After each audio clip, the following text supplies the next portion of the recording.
Welcome to Sweet Life Beat Life. We hope this video helps. In this video, I will show how to connect Fire-Boltt Smartwatch with DAWFit app. First, download the DAWFit application, available for free on your phone's app store.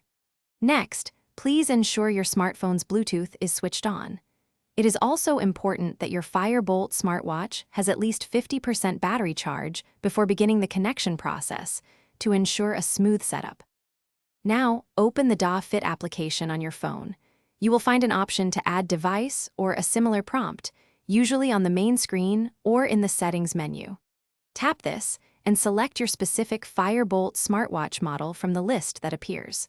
A pairing request will then pop up on both your phone and watch. Please confirm it on both to finalize the connection. Once connected, the app will perform an initial data synchronization, which may take a few moments. After this, navigate to your personal profile within the DAWFit application to input details like your height and weight. You can then personalize your smartwatch by choosing from various watch faces and setting up notifications for calls, messages, and other applications, making your watch uniquely yours. If you encounter any connection difficulties, try restarting both your smartphone and your Fire-Boltt smartwatch. Additionally, always check the DAWFit app for any available firmware updates for your watch, as these can resolve many common issues.